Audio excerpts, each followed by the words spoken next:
अथ मंत्रपाठः।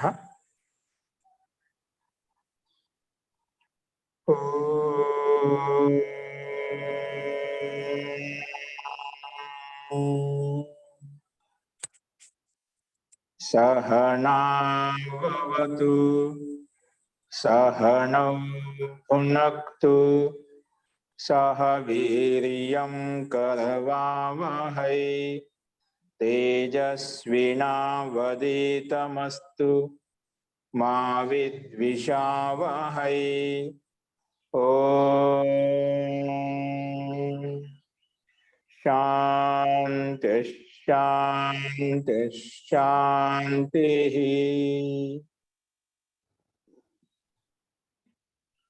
सर्वेभ्यो नमः। अंदरिकी नमस्कारम अंडी। మనము ప్రారంభిక రచనానువాద కౌముదిలో 23 అభ్యాసాల వరకు చూశాము. 24వ అభ్యాసం మనం మొదలు పెట్టుకున్నాము. అందులో మనం శబ్దకోశం చూశామండి. ఈరోజు నియమాలు ఏంటో చూద్దాము. నిన్న వారి శబ్దము దాదాతు రాయమని చెప్పాను. నపుంసక లింగం, ఏకారాంత శబ్దము, వారి శబ్దము, అలాగే శుచి శబ్దము సేమ్ అదే విధంగా నడుస్తాయి. అలాగే దాదాతుకి 5 లకారాలలో లంగ్, లట్టు, లోటు, లంగ్, లింగ్, లిరుట్టు లకారం 5 లకారాలు రాయమని చెప్పాను. మీరంతా రాసి ఉంటారు. చూడండి, మీకు స్లైడ్ మీద కనిపిస్తుంది. రాసుకోండి. నిన్న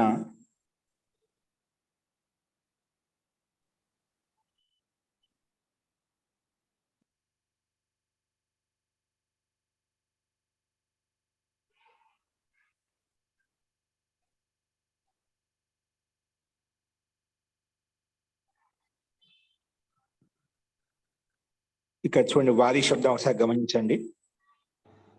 కింద వారి శబ్దం ఉంది, ఇకారాంత నపుంసకలింగం. వారి, వారిని, వారీని. ఇక్కడ వారిలో అంతిమ నకారం దీర్ఘ ఇకారం ఉంది. బహువచనంలో అంతిమ నకారం హ్రస్వ ఇకారం ఉంది. అది గమనించండి. సో వారి, వారిని, వారీని. అలాగే సేమ్ వారి, వారిని, వారీని.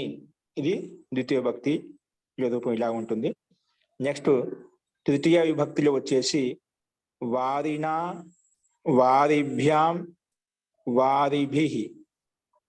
వారిని, వారిభ్యాం, వారినా, వారిభ్యాం, వారిభిః తృతీయ విభక్తిలో.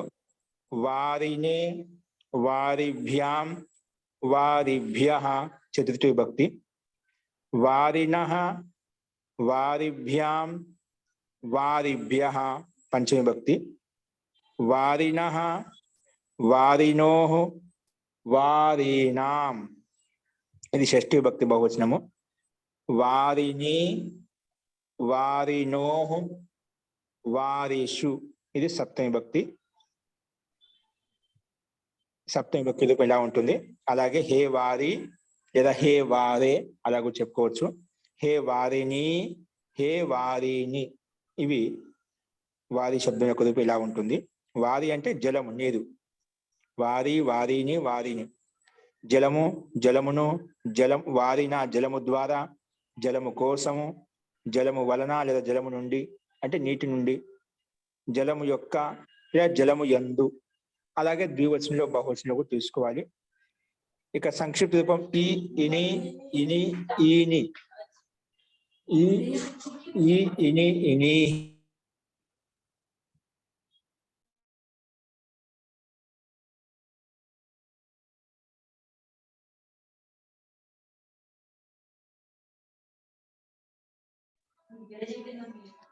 ఈ, ఇని, ఈని.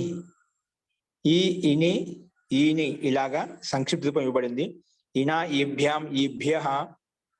ఇనా, ఈభ్యాం, ఈభిః ఉండాలి. ఇక్కడ ఈభ్యః పడింది, తప్పు పడింది. అలాగే ఇనే, ఈభ్యాం, ఈభ్యః. ఇనః, ఈభ్యాం, ఈభ్యః. ఇనః, ఇనోః, ఈనాం.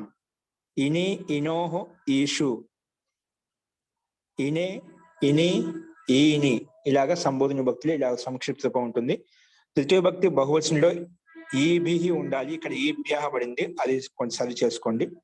సో ఈ రకంగా రూపము రాసుకుంటే దీనికి సమానంగా నడిచేటువంటి శబ్దాలు చాలా ఉన్నాయి, వీటికి సమానంగానే మిగిలిన రూపాలు రాసుకోవచ్చు. ఇప్పుడు దీనికి సమానంగానే శుచి శబ్దం, శుచి, శుచిని, శుచీని. ఇక్కడ చూడండి, వారిలో రీకి హ్రస్వం ఉంది, అక్కడేమో బహుశా దీర్ఘం ఉంది, కానీ నకారం దీర్ఘం ఉంది, హ్రస్వం ఉంది. ఆ రెండు గమనించండి, ఏ దానికి హ్రస్వం ఉంది, ఏ దానికి దీర్ఘం ఉంది. ఓకే, సో శుచి, శుచిని, శుచీని, శుచి, శుచిని, శుచీని, శుచినా, శుచిభ్యాం, శుచిభిః, శుచినే, శుచిభ్యాం, శుచిభ్యః, శుచినః, శుచిభ్యాం, శుచిభ్యః, శుచినః, శుచినోః, శుచీనాం, శుచిని, శుచినోః, శుచీషు. హే శుచి లేదా హే శుచే, హే శుచిని, హే శుచీని. ఈ రకంగా రూపం ఇక్కడ ఇవ్వబడింది. సో శుచి అంటే శుభ్రత, పరిశుభ్రత, పవిత్రత అనే అర్థంలో. శుచి అంటే శుభ్రత, శుచి శుభ్రతను, శుచిన శుభ్రత వలన, శుభ్రత ద్వారా అంటే పవిత్రత ద్వారా, పవిత్రత కోసము, పవిత్రత వలన లేదా పవిత్రత నుండి, పవిత్రత యొక్క లేదా పవిత్రత యందు, ఇలా క్రమంగా అన్ని విభక్తుల్లో మనం ఈ సూత్రం యొక్క అర్థము, శబ్ద రూపం యొక్క అర్థం తీసుకోవాలి. సో ద్వివచనంలో బహువచనంలో కూడా అదే విధంగా తీసుకోవాలి. ఇవి ఈ రెండు రూపాలు మనం చెప్పుకున్నాము. శుచి శబ్దము, వారి శబ్దము, ఈ కారంత నపుంసకలింగం. అలాగే దాదాతు మహోదయ, వారి శబ్దంలో సంబోధన బహువచనంలో వారిని అని పడింది, వారినినా మహోదయ, వారినినా? ప్రథమ విభక్తి లేదంటే ఇక్కడ తప్పు పడింది. ప్రథమ విభక్తి లేవుందా సేమ్ కింద కూడా అలాగే ఉండాలి. విభక్తి బహువచనం ఏదైతే ఉందో ఎక్కువ సంబోధన విభక్తి బహువచనం అదే విధంగా అక్కడ వారిని దీర్ఘం ఉండి అంతిమ అక్షరం హ్రస్వం ఉండాలి. ఓకేనా? ఇక్కడ మళ్ళీ దాదాతు ఇది ఇది దాదాతుకి ఈ ధాతు వేరండి, ఈ ధాతు వేరు. మనకు ఒట్టు ధారణ చేయడం మనం చెప్పుకునే దాదాతు, దీని ముందు ఉంటుంది చూడండి. దాదాతు వేరు, ధాతు వేరు. దా అంటే దానం చేయడం వస్తుంది, ధా అంటే ధారణ చేయడం అనే అర్థం వస్తుంది అన్నమాట. ఓకేనా? సో రెండు రకాలుగా ధాతు యొక్క అర్థాలు ఉన్నాయి. మనం సామాన్య ఇచ్చే అర్థంలో దాదాతు అంటే దదాతి, దత్త, దదతి అలాగా ఉంటాయి. చూడండి స్లైడ్ మీద కనిపిస్తుంది. ఇక్కడ లట్ లకారంలో చెప్పాం కదా, లట్ అనేది వర్తమాన కాలంలో చెప్తాం, వర్తమాన కాలంలో జరుగుతున్న పని చెప్పేటప్పుడు ఈ లకారం ఉపయోగిస్తాము. లోట్ లకారం అనేది ఆజ్ఞ ఇవ్వడము, ఆజ్ఞ తీసుకునే అర్థంలో లోట్ లకారం ఉపయోగిస్తాము. లంగ్ లకారం అంటే జరిగిపోయిన విషయాన్ని చెప్పేటప్పుడు ఈ లకారం ఉపయోగిస్తాం. అంటే లంగ్ లకారం ఏ జరిగిపోయిన విషయం, ఎటువంటి జరిగిపోయిన, ఈరోజు జరిగిపోయిన విషయమా, నిన్న మొన్న జరిగిపోయిన విషయం అంటే నిన్న మొన్న జరిగిపోయిన విషయాన్ని చెప్పేటప్పుడు లంగ్ లకారం ఉపయోగిస్తాము.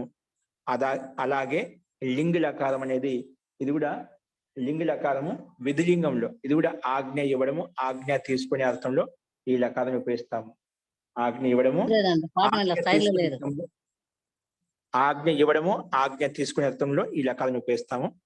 అలాగే లిరుతు లకారము భవిష్యత్ కాలం, ఏ భవిష్యత్ కాలము, అధ్యతన భవిష్యత్ కాలంలో ఈ లకారాన్ని ఉపయోగిస్తాం. ఏ లకారము? అధ్యతన భవిష్యత్ కాలం.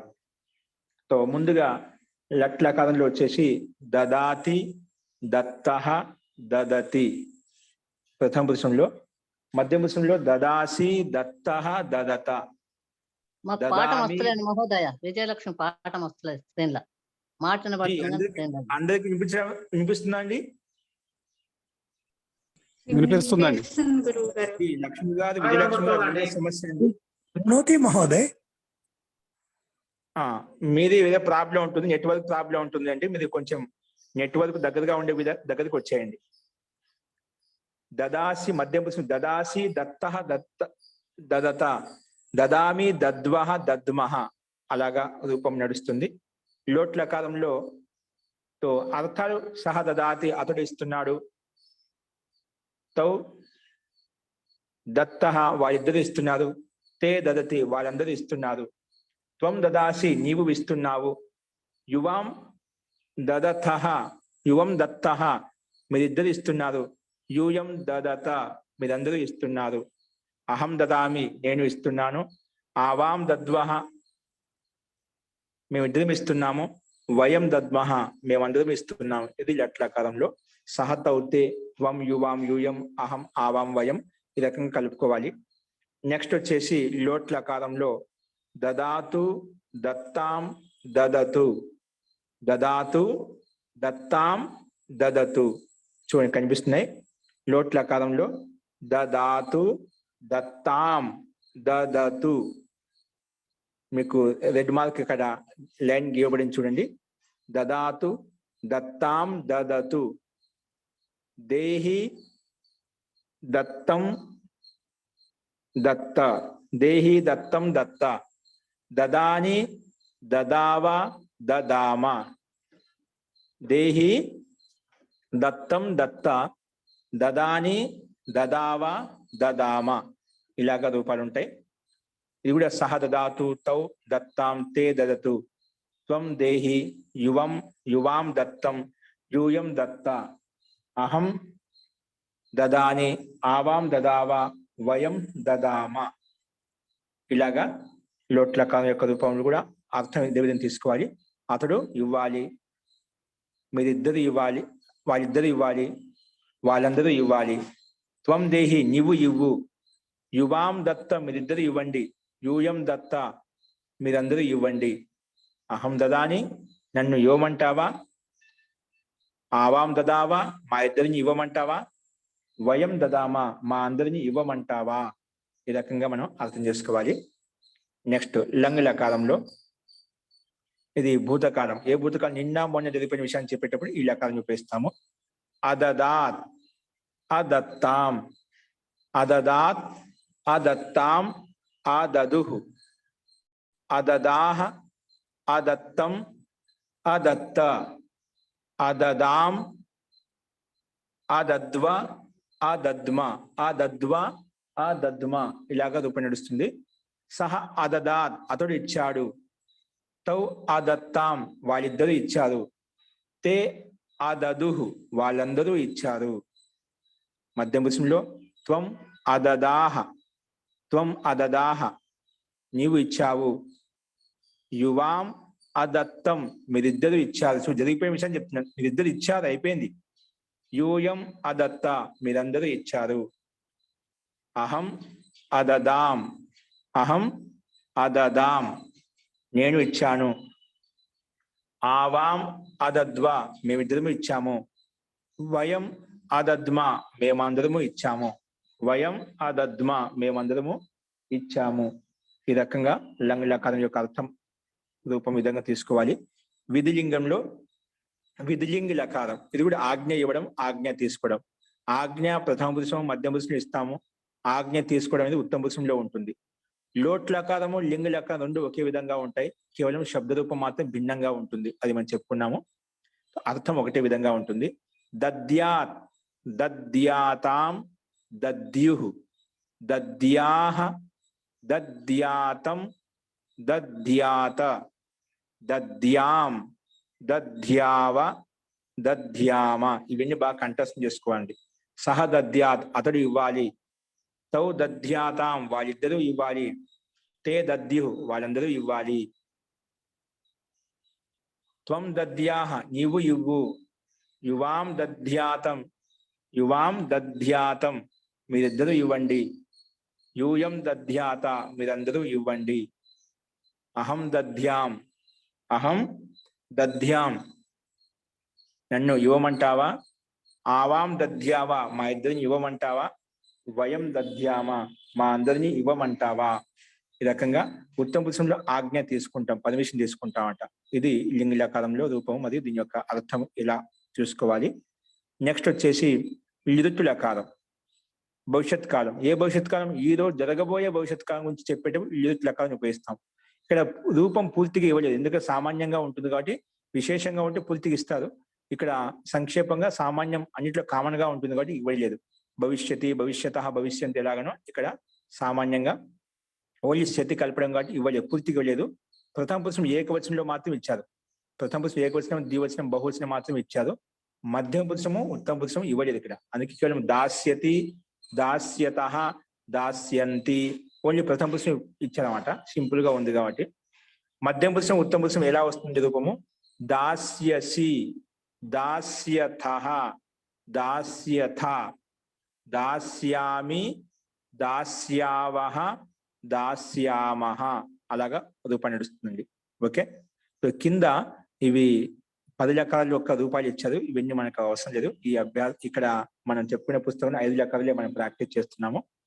సో రూపం ఎలా వస్తుంది? లిఖిత రకంలో దాస్యతి, దాస్యతః, దాస్యంతి, దాస్యసి, దాస్యథః, దాస్యత, దాస్యామి, దాస్యావహ, దాస్యామహ ఈ రకంగా రూపాలు ఉంటాయి. అస్తు. తో ఇక్కడ మన సహ దాస్యతి అతడు ఇస్తాడు, తౌ దాస్యతః వాళ్ళిద్దరూ ఇస్తారు, తే దాస్యంతి వాళ్ళందరూ ఇస్తారు, త్వం దాస్యసి నువ్వు ఇస్తావు, యువాం దాస్యతః మీరిద్దరు ఇస్తారు, ఇవ్వలేదు ఇంకా ఇస్తారు భవిష్యత్ కాలం ఉంది, యూయం దాస్యత మీరందరూ ఇస్తారు, అహం దాస్యామి నేను ఇస్తాను, ఆవాం దాస్యావహ మేమిద్దరము ఇస్తాము, వయం దాస్యామహ మేమందరము ఇస్తాము. ఈ రకంగా లకారం యొక్క రూపం మనం అర్థం చేసుకోవాలి. అస్తు. ఈ రకంగా దాదాతు యొక్క రూపము మీరు నేర్చుకోండి. పక్కన ఆత్మీయ పదంలో దత్తే, దదాతే, దదతే ఇవన్నీ ఉన్నాయి. అవి మీకు నెక్స్ట్ పుస్తకంలో నేర్చుకోవచ్చు. ఇప్పుడు మటుకు ఈ అభ్యాసంలో దాదాతుకి పరస్పర పదంలో రూపము పూర్తిగా 5 రకాలు బాగా నేర్చుకోండి. చాలా ఉపయోగపడతాం. రామాయణ, మహాభారతం, భగవద్గీత ఏం చదివేటప్పుడు ఇలాగ లకారం నేర్చుకుంటేనే మనకు ఏది ఏ లకారంలో ఉంది, ఏ వచనంలో ఉంది, ఏ పురుషంలో ఉంది తెలుస్తుంది అన్నమాట. కాబట్టి ఇవి అన్ని కంటెస్ట్ చేసుకోవాలి, బాగా వాటిని ప్రాక్టీస్ చేసుకోండి. అస్తు. తో ప్రకృత అనుసరామః. ముందు స్లైడ్ నియమాల్లోకి వచ్చేసేయండి. తో ఈ రకంగా వాది శబ్దము, దాదాతు శబ్దము, ముఖ్యంగా శుచి శబ్దం, ఈ 2 వాది, శుచి 2 శబ్దాలు, దాదాతు యొక్క 5 రకాల రూపాలు మనం చూసాము. ఈ అభ్యాసం వీటిని ఉపయోగించి వాక్యాలు ఉంటాయన్నమాట. ఇప్పుడు నెక్స్ట్ చూడండి. నియమం 61 రాసుకోండి, నీట్గా రాసుకోండి. నియమం 61. నియమం 61 మనం ఇంతవరకు 23 అభ్యాసంలో 60 నియమాల వరకు చూసాము. ఇక్కడ 24 అభ్యాసంలో 61వ నియమం చెప్పుకుంటున్నాము. నియమం వచ్చేసి ఏంగః పదాంతాదతి. ఏంటండి? ఏంగః పదాంతాదతి. ఏంగః పదాంతాదతి. పదాంతాదతి. ఏంగః పదాంతాదతి. ఏంగః పదాంతాదతి. ఇది సూత్రం అండి. దీన్ని మనం వ్యాకరణం చెప్పుకునేటప్పుడు బ్రాకెట్ లో పూర్వ రూప సంధి అని చెప్పాం. ఏం చెప్పాము? పూర్వ రూప సంధి అని చెప్పుకున్నామంట. అంటే పూర్వంలో పక్కన ఉండే వర్ణం పూర్వంలో కలిసిపోతున్నామంట. ఓకే, అది ఏంటో చూద్దాం. సూత్రం ఏంటి? ఏంగః. ఏంగః పదాంతాదతి. పదాంతాదతి. ఓకేనా? ఇది సూత్రం అండి. బ్రాకెట్లో పెట్టుకొని దీని యొక్క తాత్పర్యం చెప్తాను. ఒకసారి అందరు వినండి, రాసుకోవద్దు ఇప్పుడు కేవలము. దీని యొక్క తాత్పర్యం అంటే తర్వాత రాసుకున్నది. దీని యొక్క అర్థం ఏంటంటే, ఈ సూత్రం ఏమంటే పూర్వరూప సంధి ఏ రకంగా అంటే, పదం ఏదో ఒక పదం ఉండాలి. ఏం చెప్పాను? ఏదో ఒక పదం ఉంటుంది. ఆ పదానికి అంతిమంలో ఏముండాలంటే ఏ కారం కానీ ఓ కారం కానీ ఉండాలి. ఏం చెప్పాను? పదానికి అంతిమంలో ఏ కానీ ఓ గాని ఉంటే, పదానికి అంతిమంలో ఏ గాని ఓ గాని ఉండాలి. పక్కన ఉండే పదానికి మొదటి అక్షరం ఆ ఉండాలి. మనకు ఒక పదానికి అంతిమంలో ఉండాలి, ఏ కారం కానీ ఓ కారం కానీ ఉండాలి. తర్వాత పక్క పదంలో మొదటి అక్షరం ఉండాలి, హ్రస్వ ఆకారం ఉండాలి. ఏముండాలి? హ్రస్వ ఆకారం ఉండాలి. ఇప్పుడు ఏం గంటేనే ఏ ఓను ఏం అంటామట. 2 వర్ణాలకు ఏం గాని పేరు. ఓకే, సో పదానికి అంటే ఒక శబ్దానికి అంతిమంలో ఏ కారం కానీ లేదా శబ్దానికి అంతిమంలో ఓ కారం కానీ ఉండాలి. దాని పక్కనే ఉండాలి హ్రస్వ ఆకారం. 2వ పదానికి మొదటి అక్షరము, పక్క పదానికి మొదటి అక్షరం హ్రస్వ ఆకారమే ఉండాలి, దీర్ఘాకారం ఉండకూడదు. మళ్ళీ అప్పుడు పదాంతానికి అంతిమంలో ఉండే ఏకారము లేదా పదానికి అంతిమంలో ఉండే ఓకారం ఏదైతే ఉందో అంతిమంలో, దాని పక్కన ఆ ఉంటే ఆ అకారం అనేది ముందున్నటువంటి ఏ ఉంటే ఏలో కలిసిపోతుంది, ఓ ఉంటే ఓలో కలిసిపోతుంది, ఆ అనేది ఓలో కలిసిపోతుంది. కలిసిపోయినప్పుడు కలిసిపోయిన ఎలా తెలుస్తుంది అని చెప్పడం కోసమే, అది తెలుసుకోవడం కోసమే అతిలో ఉండే ఆకారాన్ని, పక్కన ఉండే ఆకారాన్ని అవగ్రహ చిహ్నం అంటే ఎస్ ఆకారాన్ని పెడతామని, దాన్ని అకార ప్రశ్లేషణం అని కూడా అంటాం. ఏమంటాము? అకార ప్రశ్లేషణం అంటే ఆ ఆకారాన్ని ఎస్ ఆకారాన్ని పెడతామంట, దాన్ని అకార ప్రశ్లేషణం లేదా అవగ్రహ చిహ్నం అని చెప్పి మనం సంస్కృతంలో చెప్పుకుంటాం అనమాట. అర్థమైందా? ముందుగా ఒక పదానికి అంత్యంలో ఏ గాని ఓ గాని ఉండాలి, దాని పక్క పదంలో మొదటి అక్షరం ఆ ఉండాలి. అప్పుడు ఆ పక్కన ఉన్నటువంటి ఆకారం అనేది ముందున్నటువంటి ఏ గాని ఓ గాని ఓలో గాని కలిసిపోతుంది. ఆ కలిసిపోతున్నప్పుడు మాకు ఎలా తెలుస్తుంది ఇక్కడ ఆ ఉంది ఓ ఉందని? అది తెలుసుకోవడం కోసమే మధ్యలో అవగ్రహ చిహ్నాన్ని పెడతామంట. ఆ పెట్టకుండా దాన్ని అవగ్రహ చిహ్నం పెడతామంట. అవగ్రహ చిహ్నం పెట్టామని ఎస్ ఆకారం పెట్టగానే తెలుస్తుంది ఇక్కడ ఆ ఉందని తెలుస్తున్నామట. అంటే ఎప్పుడన్నా విడగొట్టుకున్నప్పుడు మనకు అది ఆ పక్క తీసి పెట్టుకుంటామట. కలిపి చెప్తేనా అవగ్రహ చిహ్నమే రాస్తాము. విడగొట్టుకొని చెప్పాలనుకోండి, విడివిడి రాసుకోవాలనుకోండి, అప్పుడు ఆకారాన్ని కలుపుకొని రాస్తామట. ఆకారం కలుపుకొని చెప్తా అనమాట. ఇది దీని యొక్క తాత్పర్యం. ఓకే, సో ఇప్పుడు రాసుకోండి. పద్ రాసుకోండి. పద్ అంటే శబ్దరూపు కానీ ధాతురూపు కావాలి. అది శబ్దరూపానికి అంత్యంలో ఏ ఉండొచ్చు, లేదా ధాతు రూపానికి అంత్యంలో ఏ ఉండొచ్చు, ఏదైనా కావచ్చు. అందుకే పద్ అంటే ఏమిటి? పద్ అర్థాత్ శబ్దరూపు లేదా ధాతురూప్కి. శబ్దరూపు లేదా ధాతురూపు బ్రాకెట్ పెట్టుకోండి. పద్. పదికి అంతిమంలో అంటే పదానికి, ఒక పదానికి పద్ అంటే పదానికి అంతిమంలో. పద్ అంటే ఏదైనా కావచ్చు, శబ్దరూపం కావచ్చు, ధాతు రూపం కావచ్చు, దాన్ని పదం అంటామండి. సో పదానికి అంతిమంలో, పదికి అంతిమంలో అంటే పదానికి అంతిమంలో ఏ కాని లేదా ఓ కాని ఉంటే, పదానికి అంతిమంలో ఉండాలి ఏ కాని లేదా ఓ కాని ఉంటే, పదానికి అంతిమంలో ఏ కాని లేదా ఓ కాని ఉంటే తరువాత ఏంటి? పదానికి అంతం ఏ కాని లేదా ఓ కాని ఉండాలంట. ఏ కాని లేదా ఓ కాని ఉంటే తరువాత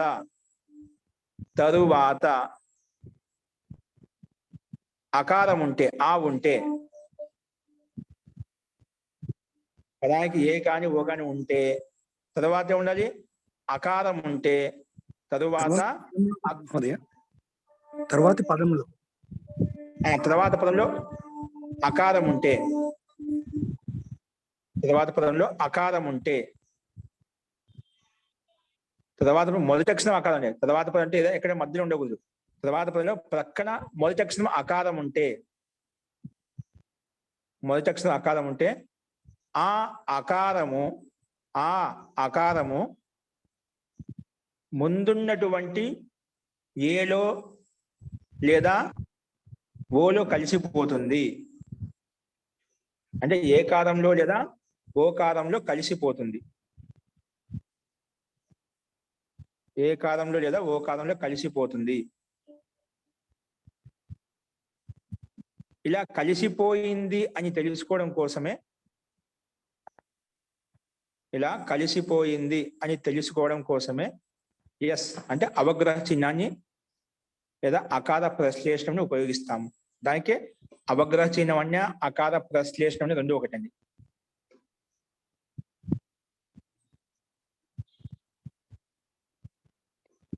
అకారము, ఆ అకారము ముందున్నటువంటి ఏలో లేదా ఓలో కలిసిపోతుంది. కలిసిపోయింది అని తెలుసుకోవడం కోసమే అవగ్రహ చిహ్నాన్ని అంటే అకార ప్రశ్లేషణను ఉపయోగిస్తాము. అకార ప్రశ్లేషణమును ఉపయోగిస్తాము. అకార ప్రశ్లేషణమును ఉపయోగిస్తాం. ఓకే, అర్థమైందా? పదానికి అంతిమంలో ఏదైనా పదం ఏదైనా ఉండొచ్చు, లేదు సుబంతం పదం కావచ్చు, తింగంత పదం ఉండొచ్చు. అంత్యం ఏ ఉన్నా ఓ ఉన్నా ఏదో ఒకటి ఉండాలి. దాని పక్కన ఆ ఉండాలి, పక్క పదంలో మొదటి అక్షరం ఉండాలి, ఆ ఉండాలి. అప్పుడు ఆ అకారము ముందున్నటువంటి ఏలో ఏ ఉంటే ఏలో కలిపేస్తాం, ఓ ఉంటే ఓలో కలిపేస్తాం. ఆ కలిసిపోయిన పని తెలిసింది ఇక్కడ ఆ ఉందని దానికి తెలుసుకోవడం కోసం అవగ్రహ చిహ్నం పెడతామట. అవగ్రహ చిహ్నం పెట్టకపోతే మనకు తెలిసేది కాదు, ఉందా సందేహం వస్తుందన్నమాట. అవగ్రహ చిహ్నం పెట్టామనుకోండి ఇక్కడ ఆ ఉంటుంది చెప్పి స్పష్టంగా అర్థమవుతుంది. అందుకే అవగ్రహ చిహ్నాన్ని ఉపయోగిస్తామని చెప్పి చెప్పుకున్నాం. ఇది ఈ సూత్రం యొక్క అభిప్రాయము. దీన్ని పూర్వరూప సంధి అంటాం. ఎందుకు? పక్క ఉన్న ఆకారం ముందున్నటువంటి ఏలో కాదా ఓలో కలిసిపోతున్నాం, ముందు కలిసిపోయింది, అందుకే పూర్వంలో కలిసిపోయింది, అందుకే పూర్వరూప సంధి అని చెప్పాం. ఆ అనేది పూర్వంలో ఉండే ఏలో కానీ ఓలోగా కలిసిపోతుంది కానీ దీన్నే పూర్వరూప సంధి అని చెప్పి చెప్పుకున్నాం. ఓకే. సో అదేవిధంగా ఉదాహరణ ఇచ్చారు ఇక్కడ చూసుకోండి. లోకే ప్లస్ అస్మిన్, లోకే ప్లస్ అస్మిన్, లోకే ప్లస్ అస్మిన్. లోకే ఒక పదం, ఈ పదానికి అంతిమంలో ఏ ఉంది, పక్క పదం ఉంది, అస్మిన్ పదం ఉంది. అస్మిన్ పదానికి మొదటి అక్షరం ఏంటి? ఆ ఉంది కదా.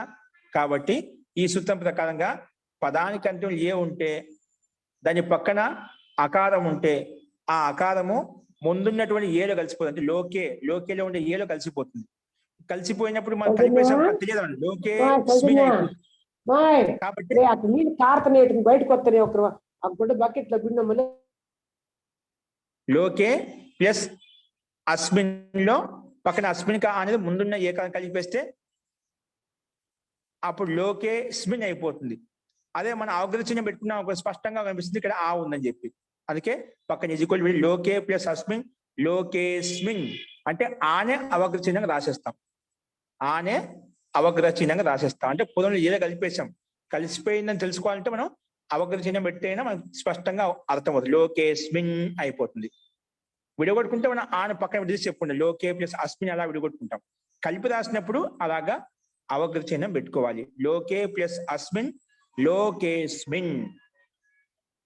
అలాగే హరే ప్లస్ అవ, హరే ప్లస్ అవ, హరే ప్లస్ అవ, హరేవ, హరే ప్లస్ అవ, హరేవ. ఇక్కడ హరేలో ఏ ఉంది, పక్కన అవలో ఆ ఉంది కాబట్టి పక్కన ఉన్న ఆ అనేది ముందున్నది ఏలో కలిపేస్తాం. అందుకే హరేవ అయిపోతుంది. హరేవ. నెక్స్ట్ కో ప్లస్ అపి ఏంటి? కో ప్లస్ అపి. కోలో ఓ ఉంది. కోని ఒక చిన్న పదం, ఆ పదానికి అంతా ఏముంది? ఓ ఉంది. ఆ ఓ పక్కన అపిక ఆ ఉంది మొదటి అక్షరం కాబట్టి ఆ అకారము ముందున్నటువంటి ఓలో కలిపేస్తాం. కలిపేశామని చెప్పడం కోసమే తెలుసుకోవడం కోసమే దాని మధ్యలో అవగ్రహ చిహ్నం పెడతాం. అందుకే కో ప్లస్ అపి కోపి అలా అయిపోయింది. అలాగే విష్ణు ప్లస్ అవ, విష్ణు ప్లస్ అవ. విష్ణు అనే పదంలో ఓ ఉంది, పక్కన అవలో అవ అనే పదంలో అకారం ఉంది. కలిపితే విష్ణోవ అలా వచ్చింది. విష్ణు ప్లస్ అవ విష్ణోవా, విష్ణు ప్లస్ అవ విష్ణోవా. ఓకే. సో అంటే పక్కన అవగ్రహం పక్కన ఉన్న అకారమే దాన్ని యశాకారం రాసేస్తాం అంతే. విష్ణోవా అయిపోయింది. ఇక్కడ అర్థం గమనించద్దు. కొన్నింటికి యథార్థంగా స్పష్టంగా కొన్ని పదాలకు అర్థం కనిపిస్తుంది, కొన్నింటికి అర్థం ఉండదండి. సామాన్యంగా మీకు సంధిని గమనించాలి ఇక్కడ. ఓకేనా? ముందు ఏ పదం ఉండాలి, తర్వాత ఏ పదం ఉండాలి, అప్పుడు ఏ పదం ఏ దాంతో కలిసినప్పుడు ఏ రకంగా రూపం వస్తుంది అది మనం ఇక్కడ గమనించాలి. అస్తు. సో నెక్స్ట్ లాస్ట్ది ఉదాహరణ కో ప్లస్ అయం. కోలో ఓ ఉంది, పక్కన అయం కా ఆ ఉంది. అయం కాను అవగ్రహ చిహ్నంగా రాస్తే కోయం అయిపోయింది. కో ప్లస్ అయం కోయం. ఇది మనకు ఏంగహ పదాంతాదతి అనే సూత్రానికి అర్థము, దాని యొక్క సంబంధించి ఉదాహరణలు. దీన్ని పూర్వ రూప సంధి అంటాము. ఒక మాటలో చెప్పాలంటే దీని యొక్క అర్థం ఏంటి? పదానికి అంతిమంలో ఏ కాని ఓ కాని ఉంటే, ఏ కాని ఓ కాని ఉంటే, తర్వాత అకారం ఉంటే, పక్క పదంలో మొదటి అక్షరం అకారం ఉంటే ఆ అకారము ముందున్నటువంటి ఏలో కానీ ఓలో కానీ కలిసిపోతుంది. కలిసిపోయిందని తెలుసుకోవడం కోసమే మనం అవగ్రహ చిహ్నాన్ని ఉపయోగిస్తాము లేదా అకార ప్రశ్లేషణని ఉపయోగిస్తాము. అవగ్రహం అన్న అకార ప్రశ్లేషణం అనే రెండు ఒకటే, అది పర్యాయ శబ్దము. అస్తు. ఇది ఈ సంధి యొక్క పూర్వరూప సంధి యొక్క నియమం. అస్తు. ఇందులో ఏదైనా సందేహం ఉందా? ఈ సంధిలో స్పష్టమైన అందరికీ ఇది చాలా చోట్ల వస్తుంది, బాగా గమనించండి. ఇది ఈ అవగ్రహ చిహ్నంతో యుక్తమైనటువంటి మీరు సాహిత్యం చదివేటప్పుడు ఎక్కువగా గమనిస్తూ ఉంటారు. దీనికి రూల్ ఏంటి? పక్కన అవగ్రహ చిహ్నం ఉందంటే అది అకారం అని చెప్పి అర్థం చేసుకోండి. ఎక్కడ అవగ్రహ చిహ్నం యశాకారం కనిపించినా అది అకారమే. అది ఈ సూత్రం ప్రకారం ముందున్నటువంటి ఖచ్చితంగా అలాంటి యశాకారం కనిపించడానికి దాని ముందు ఖచ్చితంగా ఏ గాని లేదా ఓ గాని కంపల్సరీగా ఉంటుంది. దాని ముందు ఏ గాని ఓ గాని కంపల్సరీగా ఉంటుంది. అలా ఏ లేదా ఓ ఉంది కాబట్టి అది అకార ప్రశ్లేషణ అంటే అవగ్రహ చిహ్నంగా అలా వచ్చిందన్నమాట. కాబట్టి అది గుర్తు పెట్టుకోండి. ఎక్కడ వచ్చినా ఈ సూత్రం ప్రకారంగా అలాగా మనం రాస్తాం అన్నమాట. అదే విధంగా అర్థం చేసుకోవాలి. అస్తు. నెక్స్ట్ రాసుకోండి. మహోదయ, సాహిత్యంలో రెండు అవగ్రహాలు కూడా కనబడుతున్నాయి. జీ అది ఆ రూపం కూడా ఉంటదండి, 2 అవగ్రహాలు వచ్చే రూపం. ఇక్కడ మనకు సామాన్యంగా ఉపయోగపడదు. దాంట్లో కొన్ని ఉన్నాయండి, అర్థాన్ని బట్టి తీసుకుంటామట. అది ఉండవ కలిసి వచ్చేవి ఉన్నాయి, సాహిత్యం కూడా ఉపయోగిస్తాం. ఇంతకుముందు మీరు అడిగారు, ఓకేనా. అది కొన్ని శబ్ద విశిష్టమైన శబ్దాలు ఉన్న చోట దీర్ఘాలు ఉంటే అప్పుడు 2 అవకరించినా పెట్టుకుంటామట. దీర్ఘం వచ్చినప్పుడు దీర్ఘం వచ్చినప్పుడు అప్పుడు 2 అవకరించినా పెట్టి మనకు హ్రస్వ ఆకారం ఉన్నప్పుడు ఒక అవకరించిన పెట్టుకున్నాం. కొన్ని శబ్దాలు ఉన్నాయి, అది వార్తికం ప్రకారం ఏదాని ప్రకారం ఉన్నాయి. ఆ 2 వచ్చినప్పుడు దీర్ఘాలు ఉన్నప్పుడు అక్కడ 2 అవకరించినా పెట్టుకున్నాం, 2 ఎస్తాకాలు పెట్టుకుంటాం అనమాట. అలాగే అలాగే. ధన్యవాదాలు మహోదయ. ఓకే అండి, నమస్తే. అస్తు నెక్స్ట్ చూడండి, గమనించండి.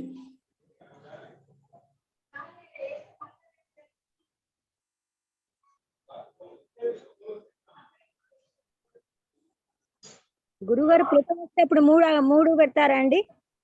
ఏంటండి? అసోం వస్తే ఒక ఇది పెడతారు, దీర్ఘం వస్తే 2, ప్లుతం వస్తే 3 పెడతారా? అట్లా ఏం లేదు. ప్లుతం అంటుండదండి, దీర్ఘమే ఉంటుంది, ప్లుతం ఉండదు. ప్లుతం వరకే ఉంటుంది. ఓకే, నెక్స్ట్ చూడండి. నెక్స్ట్ నియమం రాసుకోండి, ప్లుతం ఉండదండి. నెక్స్ట్ రాసుకోండి.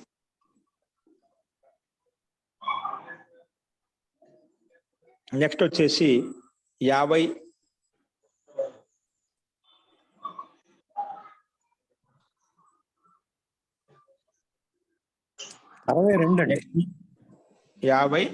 62. ఓకే అండి, 62వ నియమం రాసుకోండి.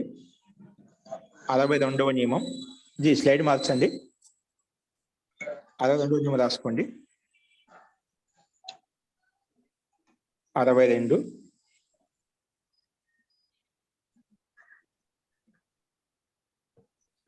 సో 62వ నియమంలో ఏంటంటే రాసుకోండి, నియమం 62 హెడ్డింగ్ పెట్టి రాసుకోండి. నియమం 62 ఇది కర్తృవాచ్యానికి సంబంధించి మనం చెప్పాక తా ప్రత్యయము అనేది కర్మవాచ్యంలో భావవాచ్యంలోనే ఉపయోగిస్తామని చెప్పి తెలుసుకున్నామండి.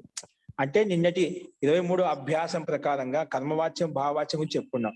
మీకు అలాంటి అక్కడ కర్తృవాచ్యము కర్మవాచ్యం భావవాచ్యం 3 చెప్పుకున్నామట. అక్కడ నియమాలు భిన్నంగా చెప్పుకున్నాం. అంటే కర్తృవాచ్యంలో కర్త ప్రథమ, కర్మలో ద్వితీయ, కర్తను బట్టి క్రియాపదం. కర్మవాచ్యంలో కర్తలో తృతీయ, కర్మలో ప్రథమ, కర్మ బట్టి క్రియాపదం. భావవాచ్యంలో కర్తలో తృతీయ, కర్మ ఉండదు, క్రియాపదం మాత్రం నపుంసకలింగం ఏకవచనం చెప్పి చెప్పుకున్నాం. కానీ మనం తాప్రత్యయాన్ని ఎక్కడ ఉపయోగించాము? తాప్రత్యయాన్ని కర్మవాచ్యంలో భావవాచ్యంలో ఉపయోగించాము. అదే విధంగా నియమాలు కూడా చెప్పుకున్నామట. అంటే ప్రాయ దాదాపుగా తాప్రత్యయం ఎక్కడ వస్తుంది? భూతకాలంలో తాప్రత్యం అనేది కర్మవాచ్యంలో భావవాచ్యంలోనే ఉపయోగిస్తాము. కర్తృవాచ్యం ఉపయోగించామంటే ఏ దాదాపు ఉపయోగిస్తామని ఇక్కడ చెప్పాడు. కర్తృవాచ్యంలో తాప్రత్యం వచ్చినప్పుడు ఎక్కడ వస్తుంది? ఒకవేళ కర్తృవాచ్యంలో తాప్రత్యాన్ని ఉపయోగిస్తేనా ఎక్కడ వస్తుందంటే అక్కడ కొన్ని విశిష్టమైన ధాతులకు మాత్రం వస్తుంది, అన్ని చోట్ల రాదు కర్తృవాచ్యంలో. అవి ఏంటి ఇక్కడ చెప్తున్నారు, రాసుకోండి. నియమం 62. నియమం 62. Hello photograph. నియమం 62 రాసుకోండి. వెళ్ళడము కమ నడవటం కామ కదలటము వెళ్ళడము నడవడము కామ కదలడము ఇలాంటి అర్థాన్ని ఇచ్చేటువంటి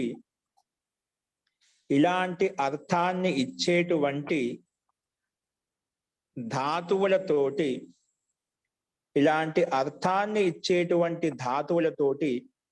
అంటే గతినిచ్చి, అంటే వెళ్ళడం కానీ నడవడం కానీ కదలికలు ఉండే అర్థం, అంటే అలాంటి గతినిచ్చేటువంటి ధాతు ఏదైతే ఉందో ఇలాంటి అర్థాన్ని ఇచ్చేటువంటి ధాతులతోటి మరియు అకర్మక ధాతులతోటి, ఎక్కడైతే కర్మ ఉండదు అటువంటి ధాతులు, ఏ ధాతులకి కర్మ ఉండదు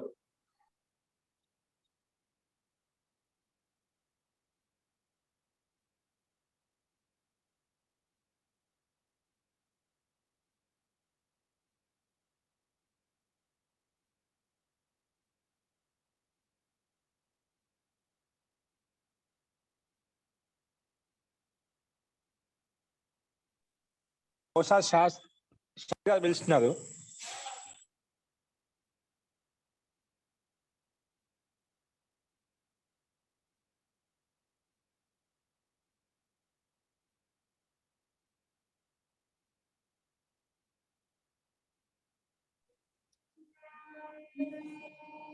ఇక్కడ వెళ్ళడము, నడవటము, కదలటము ఇలాంటి అర్థాన్ని ఇచ్చేటువంటి ధాతువులతోటి మరియు అకర్మక ధాతువులతోటి, అకర్మ ధాతువులు అంటే ఇక్కడ కర్మ ఉండదు ఆ ధాతువులతోటి కూడా, మరియు అకర్మక ధాతువులతోటి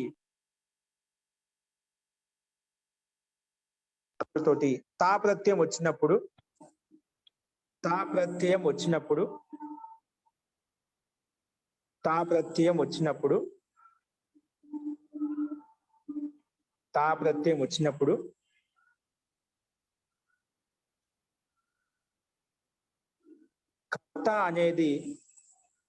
కర్త అనేది ప్రథమా విభక్తిలో ఉంటుంది. ఏం చెప్పండి? అకర్మక ధాతులతోటి లేదా గత్య అర్థానికి ధాతులతోటి ఒక తాపత్యం తీసుకొచ్చాము అనుకో, తాపత్యం వచ్చినప్పుడు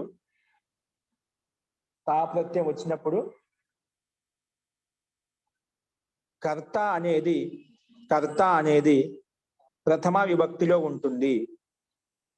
కర్త అనేది ప్రథమా విభక్తిలో ఉంటుంది. కర్మ ద్వితీయ విభక్తిలో ఉంటుంది. కర్త ప్రథమ విభక్తిలో ఉంటుంది. కర్మ ద్వితీయ విభక్తిలో ఉంటుంది. క్రియాపదం మాత్రం కర్తను అనుసరించి ఉంటుంది. క్రియాపదం మాత్రము కర్తను అనుసరించి ఉంటుంది.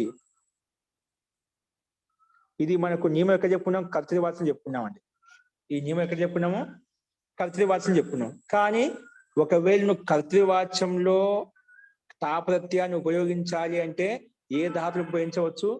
కేవలం గత్యర్థక ధాతులకు మాత్రమే. అంటే గతి అర్థాన్ని ఇచ్చే ధాతులు అంటే కదలడం కానీ, నడవడం కానీ, వెళ్ళటం కానీ, కదలిక ఉండే అర్థాన్ని ఇచ్చే ధాతు ఏదైతే ఉందో ఆ ధాతువులతో తాపత్యం తెచ్చుకోవచ్చు కర్తృవాచ్యంలో. లేదా అకర్మక ధాతులు ఏవైతే ఉన్నాయో అకర్మక ధాతులతో కూడా తాపత్యం తెచ్చుకోవచ్చు. ఈ రెండు సందర్భాల్లో మాత్రమే తాపత్యం కర్తృవాచ్యం రాయవచ్చు. లేకపోతే మిగిలిన సందర్భాల్లో వేరే ధాతులకు తాపత్యాన్ని ఉపయోగించి కర్తృవాచ్యం రాయడానికి లేదు. ఓకేనా? సో ఇక్కడ నియమం చెప్పారు. ఒకవేళ తాపత్యాన్ని ఉపయోగించాలనుకుంటే కర్తృవాచ్యంలో గత్యర్థక ధాతులతోటి అకర్మక ధాతులతోటి మాత్రమే ఉపయోగించుకో. మిగిలిన సందర్భాల్లో ఉపయోగించకూడదు. కేవలము తాప్రత్యయం అనేది కర్మవాచ్యంలో భావవాచ్యంలో మాత్రమే ఉపయోగించబడుతుంది అని చెప్పి దీని ద్వారా స్పష్టంగా అర్థమవుతుంది మనకు. ఓకే, అందుకే సో అకర్మక ధాతులతోటి తాప్రత్యయం వచ్చినప్పుడు కర్త అనేది ప్రథమ విభక్తిలో ఉంటుంది మరియు కర్మ అనేది ద్వితీయ విభక్తిలో ఉంటుంది. క్రియాపదం మాత్రం కర్తను అనుసరించి ఉంటుంది. క్రియాపదం మాత్రం కర్తను అనుసరించి ఉంటుంది అని చెప్పి ఇక్కడ చెప్పుకున్నామండి. ఓకే, సో అదేవిధంగా ఉదాహరణ ఇచ్చారు చూడండి. సహ గృహం గతః.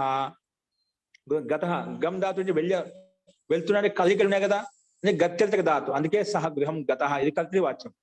కర్తృవాచ్యంలో కర్త ప్రథమ విభక్తిలో ఉంటుంది, కర్మ ద్వితీయ విభక్తిలో ఉంటుంది. క్రియాపదం ఎలా ఉంటుంది? కర్తను అనుసరించే ఉంటుంది. సహ అనేది ఏకవచనంలో ఉంది కాబట్టి గతః ఏకవచనంలో ఉంది. ఒక సహస్థాన తౌ ఉండే అనుకోండి, తౌ గృహం గతౌ అని ఉండేది. తౌ గృహం గతౌ, క్రియాపదం మారిపోయేది. సహ తౌ తే గృహం గతాహ అలా ఉండేది. గతః గతౌ గతాహ రామశబ్దానికి సమానం నడిపిస్తాం రూపం. ఓకే, అస్తు. నెక్స్ట్ సహ విద్యాలయం ప్రాప్త. వీడు ప్రాప్త అంటే అక్కడ చేరుకోవాలి, ఖచ్చితంగా గతి కావాలి. గతి లేనిది చేరుకోవడానికి లేదు. కాబట్టి ప్రాప్ ధాతు కూడా ఇది గతి అర్థంలో ఉంది కాబట్టి ఇక్కడ మనము ఈ కర్తృవాచ్యంలో దీన్ని ఉపయోగించుకోవచ్చు అన్నమాట. ప్రాధాతు ఆప్ ధాతుని ఉపయోగించుకోవచ్చు. సో సహ విద్యాలయం ప్రాప్త, సహ విద్యాలయం ప్రాప్త, సహ విద్యాలయం ప్రాప్త. నెక్స్ట్ సహ ఆగత, అతడు వచ్చాడు. సహ ఆగత. ఈ మూడు కర్మవాచక ధాతులు ఉపయోగించి సహ గృహం ఆగత, మధ్యలో క్రమపద ఏదైనా యాడ్ చేసుకోవచ్చు. సహ గృహం ఆగత, విద్యాలయం ఆగత, ఏదో ఒకటి పెట్టుకోవచ్చు. నెక్స్ట్ సహ సుప్త, ఇది అకర్మక ధాతు. స్వప్ ధాతు అకర్మక ధాతు. సహ సుప్త, అతను నిద్రపోయాడు. చెప్పాను కదా, గత్యర్థక ధాతులతోటి లేదా అకర్మక ధాతులతోటి మాత్రమే తాపత్యం వస్తుంది. సహ సుప్తః, సహ మృతః అతడు చనిపోయాడు, సహ సుప్తః అతడు నిద్రపోయాడు, సహ ఆగతః అతడు వచ్చాడు. అలాగా అర్థమేదండి. ఇది 62వ నియమం. ఒకే తా ప్రత్యాన్ని महोदय महोदय జీ सः आगता ఇది అకర్మక వాక్యం కాదా? నే మధ్యలో కర్మ పెట్టలేదు, కర్మ పెట్టుకోవచ్చు. కర్మ సకర్మక ధాతువు అనేది మధ్యలో ఏదైనా పదం యాడ్ చేసుకోవచ్చు. సహ గృహం ఆగత అని చెప్పొచ్చు కదా. సహ గృహం ఆగత, విద్యాలయం ఆగత, నగరం ఆగత, ఉద్యానం ఆగత, మన ఇష్టం ఏదైనా పెట్టుకోవచ్చు. ఇది సకర్మక ధాతువు అండి. కింద రెండు సుప్త మృత ఈ రెండు ధాతువులు మాత్రం అకర్మక ధాతువు. పరిగెత్తడానికి కూడా అనొచ్చండి. ఏంటండి?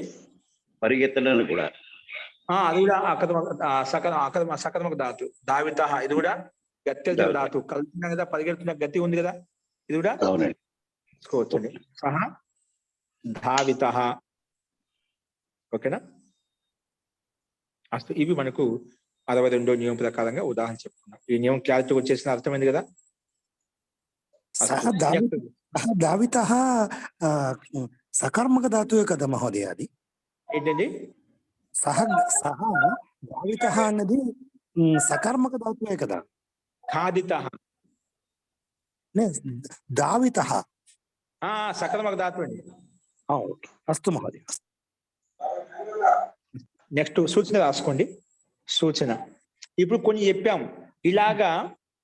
ఇలాగనే ఏ ధాతువుకి ఏ రూపాయలు వస్తాయి, తా ప్రత్యయం వచ్చిన రూపాయలు ఎలా ఉంటాయి అవి కింద కొన్ని ఇవ్వబడ్డాయి, రాసుకోండి.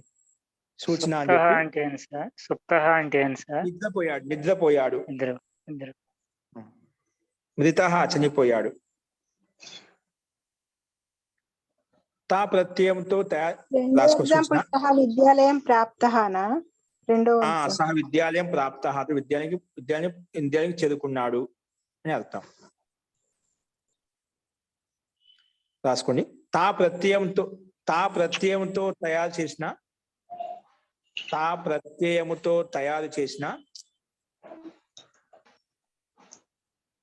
కొన్ని ప్రసిద్ధమైన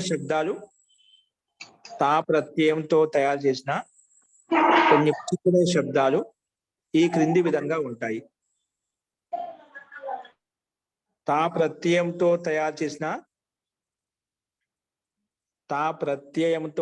చేసిన కొన్ని ప్రసిద్ధమైన శబ్దాలు ఈ క్రింది విధంగా ఉంటాయి.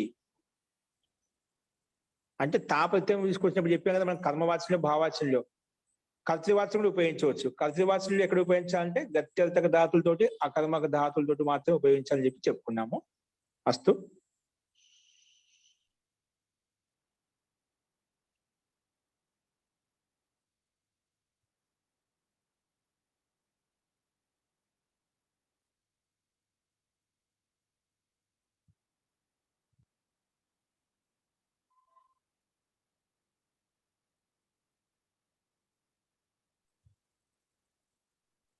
ఓకే అండి. సో అవేంటి రాసుకుంది. కింద ధాతు, దాని పక్కలో అస్ధాతు చిద తా ప్రత్యయం వస్తే రూపం ఎలా తయారొస్తుంది. అలాగా అంటే ప్రతి భిన్న ధాతులు ఇచ్చామట. ఏ ధాతునకు తా ప్రత్యయం వచ్చినప్పుడు ఏ రకంగా రూపం తయారవుతుంది అవి పక్క పక్కన ఇవ్వబడ్డాడు. ముఖ్యమైనవి, ప్రసిద్ధమైనవి, లోక వ్యవహారంలో మనం ఉపయోగించబడ్డాడు అన్నమాట. అవి రాసుకుని కింద. అస్ధాతుకి ఏమొస్తుంది? భూత వస్తుంది, అయ్యింది అని అర్థంలో. భూత అయ్యింది అని అర్థంలో. అస్ధాతుకి వస్తుంది. పా అంటే పరస్మపద ధాతు అండి ఇది ఇక్కడ. పా అని అస్తు. అస్ అంటే భూత అని వచ్చింది. అంటే అస్ధాతుకు తా ప్రత్యయం వచ్చినప్పుడు భూత అయిపోయించాలి. అది ఎలా అయిపోయింది? వ్యాకరణ నియమం ప్రకారంగా అస్తేరి భూ అనే సూత్రం ప్రకారంగా అస్థానం భూ ఆదేశం అయిపోయి భూత తయారైందండి.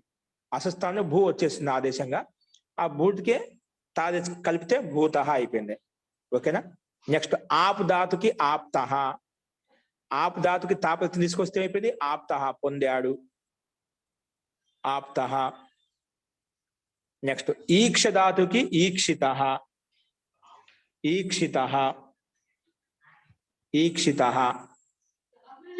నెక్స్ట్ కథ ధాతుకి కథిత.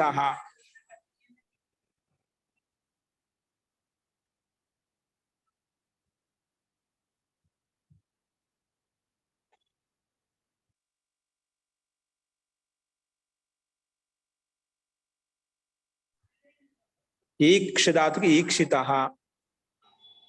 అర్థం కూడా చెప్పండి మహోదయ. ఈక్షిత చూశాడు.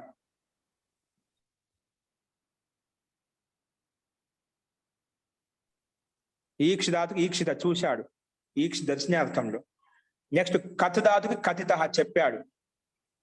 ఇవి కథ ధాతుకు తాపత్రయం వస్తే కథిత అయిపోయింది. కొన్నిట్లకు చూడండి, కొన్నిట్లకు ఈ తాపత్రయం ముందు ఈ వస్తుంది, కొన్నిటికి రాదండి. కొన్నిట్లకు ఈ యాడ్ అవుతుంది, కొన్నిటికి రాదు. కొన్ని ధాతులకు వస్తుంది, కొన్ని ధాతులకు రాదు. అవి మీకు అక్కడ కనిపిస్తూ ఉంటాయి. ఇక్కడ ఈ కనిపించింది, అక్కడ ఆ ధాతులకు ఈ వస్తుంది చెప్పి అర్థం చేసుకోవాలి. రాకుంటే అక్కడ ఆ ధాతులకు రాదు, ఇక్కడ ఎప్పుడు కూడా రాదు. సో కథ ధాతు కథిత చెప్పాడు. క్రీడ్ ధాతు క్రీడ్ క్రీడిత. క్రీడి ధాతుకు క్రీడిత అంటే ఆడాడు. భూతకథుడు. తాపత్యం అంటే భూతకాలం యొక్క అర్థాన్ని బోధిస్తున్నాడు, జరిగిపోయిన విషయాన్ని చెప్తున్నాడు. సో క్రీడి అంటే ఆడుకోవడం. తాపత్యలాగానే ఆడుకున్నాడు అయిపోయింది. ప్రత్యాన్ని బట్టి మనం అర్థం చెప్పుకుంటున్నాం. నెక్స్ట్ కృ ధాతు. ఇక్కడ అది ప్రింటింగ్ పడలేదు సరిగా. కృ ధాతు కృతః. కృ ధాతుకి ఏమొస్తుంది? కృతః. కృ ధాతుకి కృతః. కృ ధాతుకి కృతః.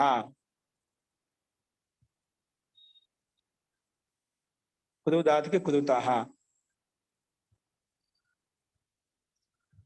నెక్స్ట్ ఖాద్ ధాతు. ఖాద్ ధాతుకి కృతనే చేశాడు. ఖాద్ ధాతుకి ఖాదితః. ఖాద్ ధాతుకి ఖాదితః తిన్నాడు, తిన్నాడు. నెక్స్ట్ గమ్ ధాతుకి గతః వెళ్ళాడు. గమ్ ధాతుకి వస్తుంది గతః వెళ్ళాడు.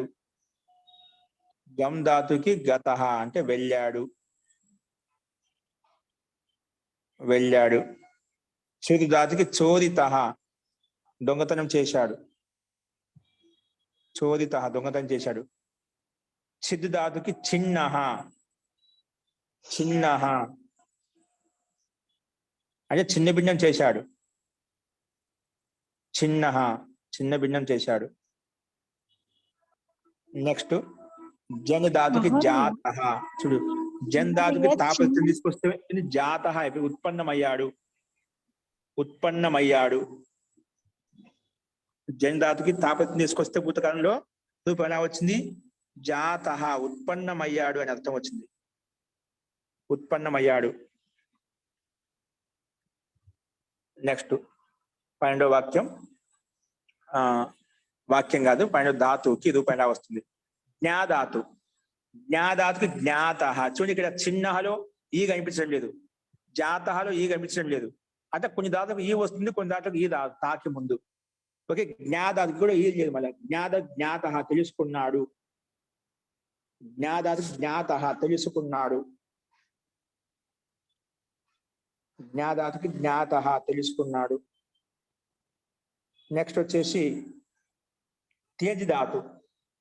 త్యజ్ ధాతుకి త్యక్తః వదిలిపెట్టాడు, వదిలిపెట్టాడు. మనకి ఇవన్నీ భూతకంలో అన్ని లకాలు ఉన్నాయండి. లంగ లకాల రూపాన్ని ఉపయోగించి రాయొచ్చు ఈ ధాతులన్నిటికీ. కానీ లంగ లకాలం కాకుండా ఇలా కూడా రాయొచ్చు అని చెప్పడం కోసం ఇక్కడ ఈ రూపాలు ఇవ్వబడ్డాయి, కృదంత రూపాలు ఇవ్వబడ్డాయి మనకు. ఓకే, త్యజ్ ధాతుకి త్యక్తః వదిలిపెట్టాడు.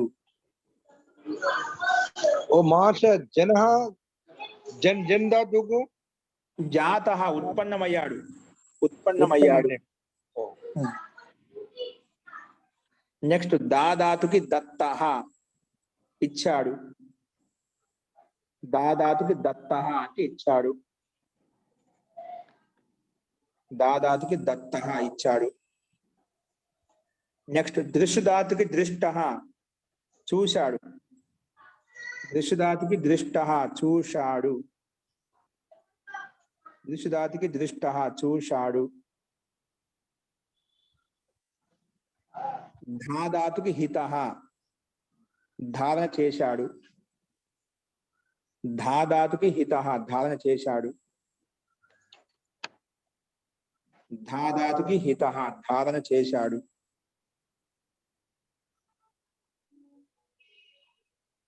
ధాధాతుకి హితః ధారణ చేశాడు. మహోదయ, త్యజ్ ధాతు త్యక్తహానండి. ఏంటండి? 13వది. త్యజ్ అంటే త్యక్త, వదిలిపెట్టాడు. అవునండి. యాగం ఖాత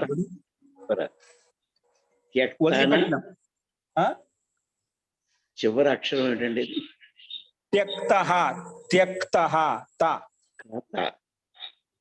త్యక్త, తకారం. అన్నిట్లో తాపత్యం కదా, అన్నిట్లో తా ఉంటుంది ఖచ్చితంగా. మనకు అవునండి. తాపత్యాన్ని ఉపయోగించి ధాతుతో తాపత్యం వచ్చిన విధులు ఎలా అది నేర్చుకుంటాం ఇక్కడ. ఇవన్నీ తాపత్యం భూతకాలం యొక్క ప్రత్యయం అట. త్యక్తః అంటే యాకిను తాకి మధ్యలో కా ఉంది, అంతే కదండి? కా ఉంది, కకారం సగం ఉంది. త్యక్ అది కాయకం నుంచి వచ్చిందని అనుమానం వచ్చింది. కకారం అండి. త్యజ్లో ఉండే జా ఉంది, జాకి కకారం చేస్తామండి. త్యజ్లో ఉండే జకారం కకారంగా మారిపోతుంది, అందుకే త్యక్ త్యక్త అయిపోయింది. నెక్స్ట్ అండి. ఈ దా అనేది హిత అలాగా అయింది మహోదయ. ఏంటండి? ఈ దా అనేది హిత అయింది కదా 15వ వాక్యం, 15 శబ్దం. హిత అయిపోయింది.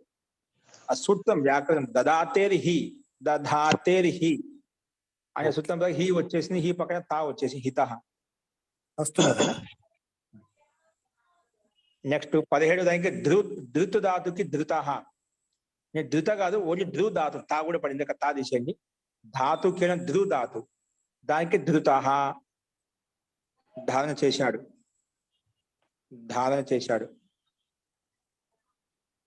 నెక్స్ట్ నమ్ ధాతుకి నత, నమస్కరించాడు. నమ్కి నత వస్తుంది. ధ్రువ అంటే ధరించాడు కదా మహోదయ, ధృత అంటే ధరించాడు. పక్కన ధాతుకి ధారణ చేశాడు. ధ్రువ అంటే ధరించాడు. ధ్రువ అంటే ధరించాడు. ఓకే అండి, అస్తు ఉత్తమం. నమ్ ధాతుకి నత, నష్ ధాతుకి నష్ట, నష్టమైంది, నష్టమైపోయింది. నమ్ ధాతుకి నత లేదా నష్ ధాతుకి నష్ట. గురుగారు హితాహకి అర్థం ఏం చెప్పారండి? ధారణ చేయడం. ధన్యవాదాలు. నేను ఈ పుస్తకాన్ని మొత్తం ఆత్మధారణ చేసుకుంటా, ఆత్మ సాక్షాత్కం చేసుకుంటాం అండి. పూర్తిగా దీన్ని ధారణ చేస్తున్నా అంటాం. అలాగా హితః అవుతుందండి. అది హీ రూపం హీ వస్తుంది దాని స్థానంలో. ధన్యవాదాలు. ధ్రువుకి ధృత, ధరించడం. నమ్కి నత, నమస్కరించడం. నష్ ధాతుకి నష్ట, నష్టమైంది, నష్ట. ఓ ఎతద్ నష్ట, నష్టమైపోయింది, నష్టం కావడం. పటుధాతుకి పఠిత, ఇక్కడ మళ్ళీ ఈ కనిపిస్తుంది, ఇక్కడ ఈ ఉంది. పటుధాతుకి పఠిత, చదవటం. పాదాతుకి పీత, త్రాగటం. పాదాతుకి పీత, త్రాగటం.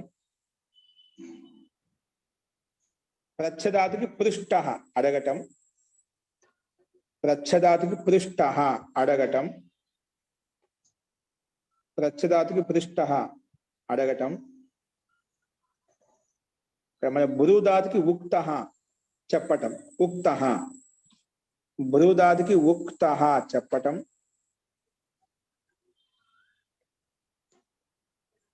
నెక్స్ట్ భక్ష్యదాతుకి భక్షిత, భక్షించడం లేదా తినటం. భక్ష్యదాతుకి భక్షిత, భక్షించడం లేదా తినటం. గురుగారు కొంచెం స్లోగా చెప్పండి గురుగారు. బుక్కులు రాసే ఉన్నాయండి, మీకు స్లైడ్ మీద కనిపిస్తున్నాయి, అది చూసి రాయండి. చూసే రాస్తుంది. ఓకే అండి. భక్ష్యదాతుకి భక్షిత. భూధాతుకి భూత, అవ్వటం, ఏదైనా అవ్వటం.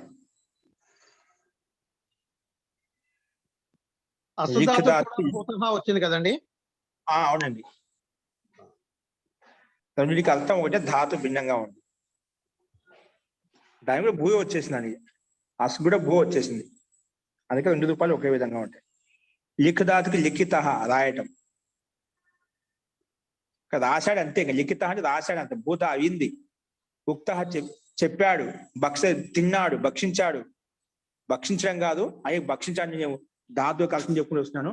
పఠిత చదివాడు, పీత తాగాడు, పృష్ట అడిగాడు, ఆ జరిగిపోయిన విషయం చెప్పాలి. తా ప్రత్యయం వచ్చిందంటే జరిగిపోయినట్టుగా చెప్పాలి. ఉక్త చెప్పాడు, భక్తిత భక్షించాడు, భూకి భూత అయ్యింది. నెక్స్ట్ లిఖికి లిఖిత రాశాడు, లిఖిత అయిపోయింది రాశాడు.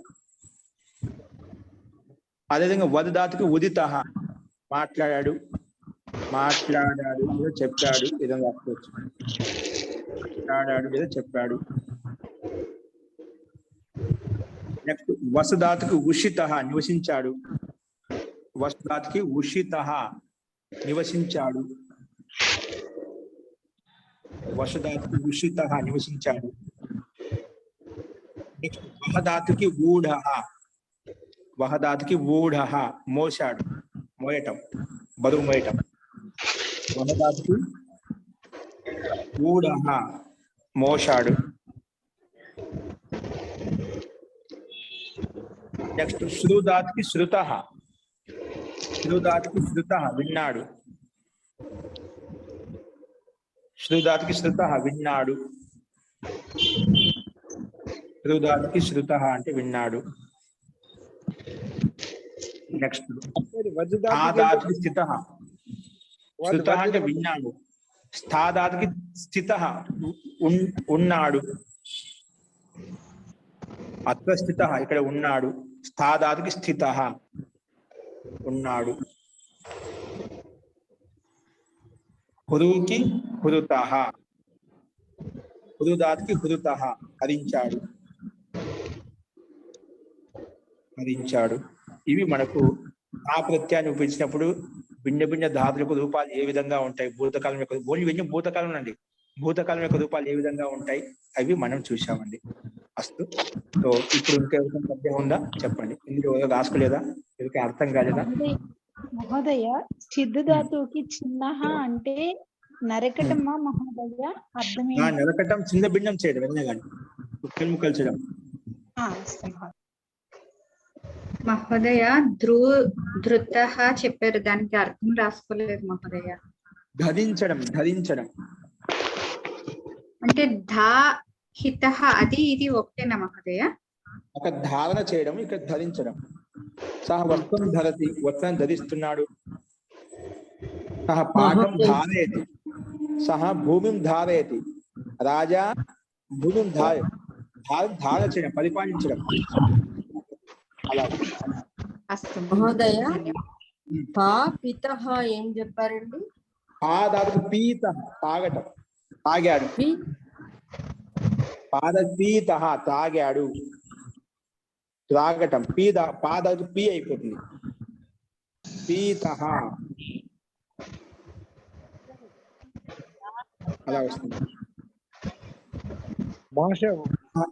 సహజలం పీత జలం తాగాడు అలాగా. భాష వసుధాతు చెప్పండి. ఉషిత, ఉషిత అంటే అర్థం నివసించాడు, ఉషిత.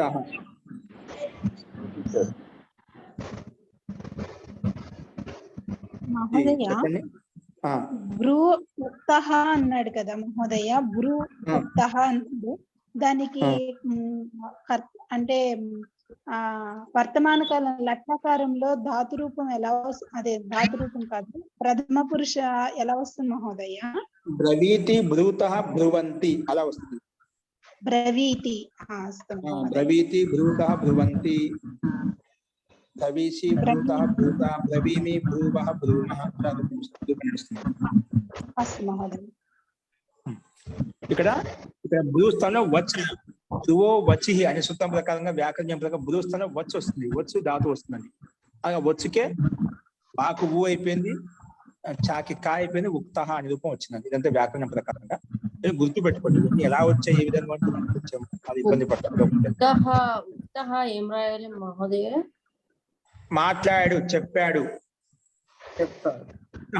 సహా కార్యముక్త, అదో పని చెప్పాడు, నాకు చెప్పాడు. ఉక్త మాం ప్రతి ఉక్త, నాకు చెప్పాడండి. మాం ప్రతి ఉక్త, తమ ప్రతి ఉక్త, అతనికి చెప్పాను నేను.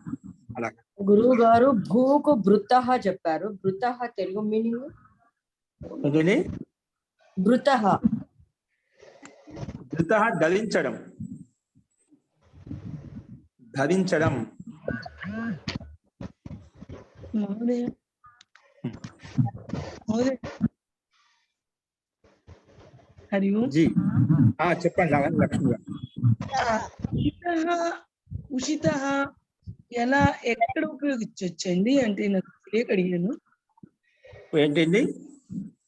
వద్కి ఉదితః వస్కి ఉషితః చెప్పారు కదా, ఎలా ఎలా ఉపయోగించవచ్చు? అది భవిష్యత్ కాలం కోసం వద్ద కాదు, వద్దంటే మాట్లాడటం, వసంత నివసించే అర్థం భిన్న భిన్నం కదా. మాట్లాడే అర్థంలో వద్ధాతును ఉపయోగిస్తాం, నివసించే అర్థంలో వస్ ధాతు ఉపయోగిస్తాం. పూర్తిగా భిన్న భిన్నంగా ఉంది కదా, ధాతు యొక్క అర్థం భిన్నమైన, సమానం కాదు కదా. ఎక్కడ ఉపయోగిస్తారు? ఎక్కడ మాట్లాడే సందర్భం ఎక్కడ వచ్చినా మాట్లాడు జరిగిపోయిన విషయం చెప్పాలి. ఉదిత అంటాం.